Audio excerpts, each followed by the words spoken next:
হঠাৎ জীবনটা এমন একটা পরিস্থিতিতে চলে এলো যেন মনে হচ্ছে এটাই জীবনের শেষ মুহূর্ত।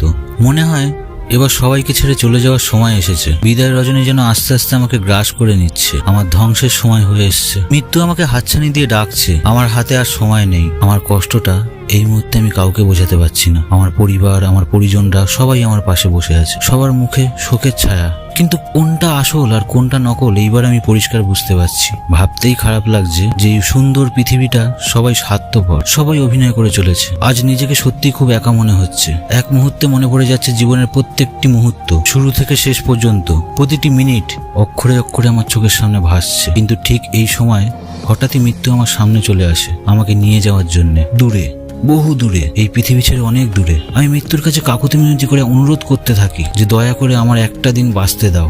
বাইরে পড়ে আছে আমার দামি গাড়ি, আমাকে আর 1 মিনিটও সময় দিতে চাইল না। আমি শেষবারের মতো শেষ চেষ্টা করে তাকে বললাম, তোমার পায়ে ধরি, আমার সমস্ত টাকা পয়সা, বাড়ি গাড়ি, ধন দৌলত, সম্পত্তি সবকিছু যা আছে সবকিছুই আমি তোমার নামে লিখে দিলাম, শুধু আর 1 সেকেন্ড বাঁচতে দাও। কিন্তু মৃত্যুর জবাব, না, 1 মুহূর্ত সময় নেই তোর হাতে, তোর সমাপ্তি এখানেই। তো এখন তুই বাঁচার জন্য আমার কাছে কাকুতি মিনতি করছিস, তাই না? কিন্তু শোন, শুধু বেঁচে থাকলেই তাকে জীবন বলে না। কোনো অভুক্তকে পেট ভরে খাওয়ানোর পর তার মুখের হাসির মাঝে নিজেকে খুঁজে পাওয়ার নামই জীবন। কোনো দৃষ্টিহীনকে সঠিক পথ দেখানোর মানেই হলো বিপদের সময় কোনো মানুষের পাশে দাঁড়ানোর নামই কিন্তু জীবন। আরে জীবনকে উপভোগ করার জন্য টাকা পয়সা, বাড়ি গাড়ি, ধন দৌলত এসব কিচ্ছু লাগে না রে। জীবনকে উপভোগ করার জন্য দরকার হয় মানুষের ভালোবাসা, প্রাণের ভালোবাসা। আর এই ভালোবাসা টাকা দিয়ে কেনা যায় না। এই ভালোবাসা পেতে গেলে আগে ভালোবাসতে হয়।